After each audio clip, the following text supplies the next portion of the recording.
ആദ്യമായിട്ട് മാധ്യമങ്ങൾക്ക് ഞാൻ നന്ദി പറയുകയാണ്. KSRTCയുടെ ചരിത്രത്തിൽ മാത്രമല്ല, നമ്മുടെ ഗവൺമെൻറ് പ്രോഗ്രാമുകളുടെ തന്നെ ചരിത്രത്തിൽ ഇത്രയും വലിയൊരു പിന്തുണ മാധ്യമങ്ങൾ നൽകിയിട്ടുള്ളത് വളരെ അപൂർവമായിരിക്കും. അതിൻ്റെ ഫലമായിട്ട് കൂടിയാണ് ലക്ഷക്കണക്കിന് സ്ത്രീകൾ ഇന്ന് നമ്മുടെ പൊതുഗതാഗത സമ്പ്രദായത്തിലേക്ക് ഇരച്ചു കയറിയിട്ടുള്ളത്. നമ്മൾ 2 ദിവസങ്ങളാണ് പ്രധാനമായിട്ട് കമ്പയർ ചെയ്യാൻ ലഭിക്കുന്നത്. ഒന്ന് ജൂൺ മാസം 8, 2026 ജൂൺ മാസം 8, 15-നാണ് നമ്മൾ പരിപാടി തുടങ്ങിയത്. പക്ഷെ അന്ന് 9:30 മണിക്കാണ് തുടങ്ങിയെന്നുള്ളതുകൊണ്ട് ആ സ്റ്റാറ്റിസ്റ്റിക്സ് ഉണ്ട്. നമ്മൾ ഇന്നലെ 16 എന്ന ഡേറ്റിൽ നോക്കുന്ന സമയത്ത് 8ഉം 16 നോക്കുമ്പോൾ ജൂൺ 8-ന് 14.4 ലക്ഷം പാസഞ്ചർമാരാണ് ഉണ്ടായിരുന്നത്. ഓർഡിനറി ബസ്സുകൾ. വിമൻ പാസഞ്ചേഴ്സ് അതിൻ്റെ പകുതി 7.25 7.25 ലക്ഷമായി. ഓർഡിനറിയിൽ 8-ാം തീയതി. എന്നാൽ 16-ാം തീയതി ഓർഡിനറി ബസ്സുകളിൽ 18.56 ലക്ഷം ആളുകൾ കയറി. അതിൽ 11.84 സ്ത്രീകളായി. എന്ന് പറഞ്ഞാൽ ഈ സ്കീമില്ലാത്ത 8-ാം തീയതി 7.25 ലക്ഷം സ്ത്രീകളാണ് ഓർഡിനറി ബസ്സുകൾ ഉപയോഗിച്ചതെങ്കിൽ 16-ാം തീയതി 11.84, ഏതാണ്ട് 4.25 ലക്ഷം 4.25 ലക്ഷത്തിലധികം ആളുകൾ അധികം സ്ത്രീകൾ ഉപയോഗപ്പെടുത്തി. ഇത് സ്ത്രീകളുടെ ഒരാവേശം അല്ലെങ്കിൽ സ്ത്രീകൾ ഇതിൻ്റെ ഉപയോഗപ്പെടുത്തൽ എന്തുമാത്രം നല്ല രീതിയിലാണ് ഏറ്റെടുത്തത്, ഒരു ഉത്സവ ഛായയോടുകൂടി എങ്ങനെയാണ് അവരത് ഏറ്റെടുത്തത് എന്ന് നമുക്ക് മനസ്സിലാക്കാവുന്നതാണ്. അപ്പോൾ നമുക്ക് നിങ്ങളുടെ മനസ്സിലുള്ള ഏറ്റവും പ്രധാനപ്പെട്ട ചോദ്യം ഇതിൻ്റെ ചെലവും വരവും സംബന്ധിച്ചായിരിക്കുമല്ലോ. അപ്പോൾ ലളിതമായിട്ട് പറഞ്ഞാൽ നമുക്ക് 2.46 കോടി ഗവൺമെൻറ് തരേണ്ടതായിട്ടുണ്ട്. ആളുകളുടെ എണ്ണം കൂടി, സ്ത്രീകളുടെ എണ്ണം കൂടി, പക്ഷെ വരുമാനത്തിൽ ക്യാഷ് ടെക്നിക്കലി നോക്കുമ്പോൾ വരുമാനം കൂടി, കാരണം ടിക്കറ്റ് കൊടുക്കുന്നുണ്ടല്ലോ, പക്ഷെ അത് 0 അല്ലേ. അങ്ങനെ വരുമ്പോൾ ടിക്കറ്റൊക്കെ ധാരാളം കൊടുത്തെങ്കിലും 2.46 കോടി രൂപയുടെ കുറവ് നമ്മൾ പ്രതീക്ഷിച്ചതാണ്.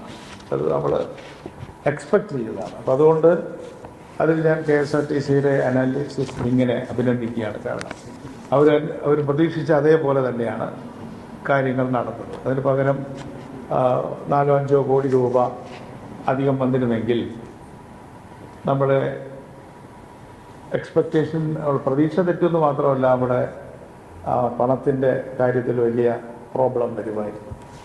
അതുകൊണ്ട് മുഖ്യമന്ത്രി അദ്ദേഹം പ്രതീക്ഷിച്ച അതേ ലെവലിൽ തന്നെയാണ് കാര്യങ്ങൾ നടന്നുകൊണ്ടിരിക്കുന്നത്. ഇന്നും നല്ല റിപ്പോർട്ടുകൾ തന്നെയാണ് കിട്ടിക്കൊണ്ടിരിക്കുന്നത്. 15-ാം തീയതി, അത് നിങ്ങൾ എഴുതണമെന്നില്ല, ജസ്റ്റ് അക്കാഡമിക് ഇൻവെസ്റ്റ്. 16-ാം തീയതി 18.56 ആണെങ്കിൽ 15-ാം തീയതി തന്നെ 17.18 ഉണ്ടായിരുന്നു. പക്ഷേ അത് കാലത്ത് നമ്മൾ 10 മണിക്കല്ലേ തുടങ്ങിയിട്ടുള്ളൂ. അപ്പം അത് നമ്മൾ എടുക്കില്ല, കണക്ക് കൂട്ടാനായിട്ട് എടുക്കുന്നില്ല. അപ്പോൾ ഉദ്ഘാടന ദിവസം തന്നെ ആരംഭിച്ച ഒഴുക്ക് 2ാമത്തെ ദിവസം ഫുൾ 24 hours ഫ്രീ ആയിട്ടുള്ള സന്ദർഭത്തിൽ ഒരു വലിയ പ്രതിഭാസമായിട്ട് മാറുകയും കേരളം മുഴുവൻ മാധ്യമങ്ങളും സാമൂഹ്യ മാധ്യമങ്ങളും, ഞാൻ സാമൂഹ്യ മാധ്യമങ്ങൾക്ക് നന്ദി പറയുകയാണ്. വ്യക്തികൾ, സാമൂഹ്യ മാധ്യമങ്ങൾ ഔദ്യോഗികമായിട്ടുള്ള മാധ്യമങ്ങൾ മാത്രമല്ല, സിറ്റിസൺ റിപ്പോർട്ടിംഗ് എന്ന് പറയുന്നത് പോലെ ഓരോ സ്ത്രീയും അത് അവരുടെ ഒരു അഭിമാനമായിട്ട് കണക്കാക്കി എന്നുള്ളത് ഗവൺമെൻറ്റിൻ്റെ ഈ പ്രോഗ്രാമിന് വളരെയധികം ഉണർവ് പ്രദാനം ചെയ്തിട്ടുണ്ട്. അതിൽ പ്രധാനമായിട്ടും ഞങ്ങളോട് സഹകരിച്ച എല്ലാ പൗരന്മാരോട് നന്ദി പറയുന്നു. അതുപോലെ തന്നെ 140 മണ്ഡലങ്ങളിൽ KSRTC MLA-മാരുമായിട്ട് ബന്ധപ്പെട്ട് ഉദ്ഘാടനം നടത്താൻ അഭ്യർത്ഥിച്ചു.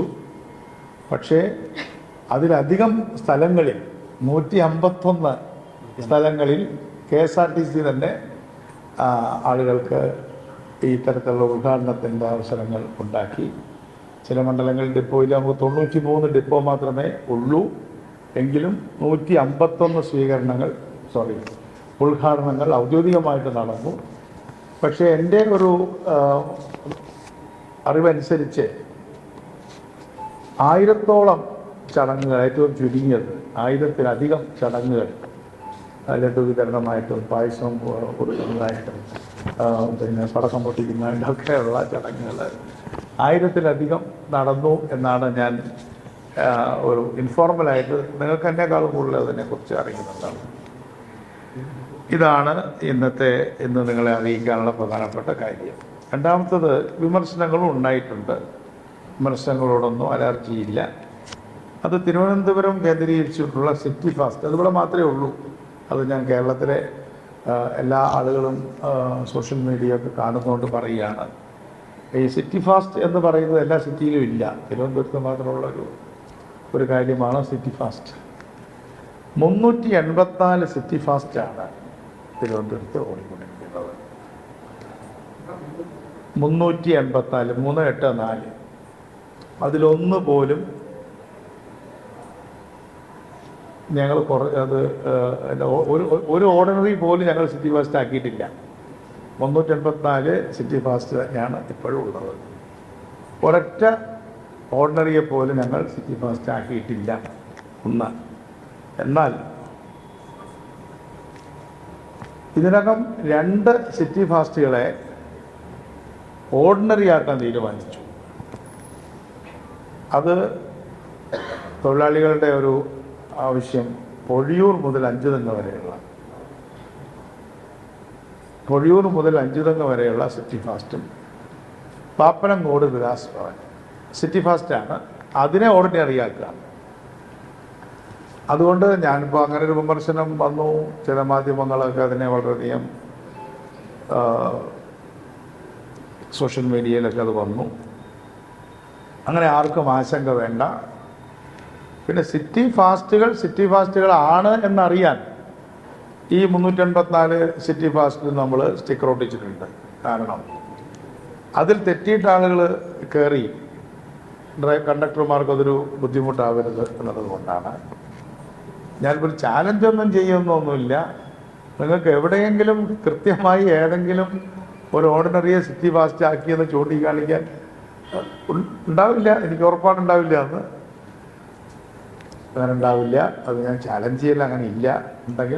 ഉണ്ടെങ്കിൽ പറയാമെന്ന് ഞാൻ പറയുന്നില്ല എന്നുള്ള ഉറപ്പുകൊണ്ടാണ്.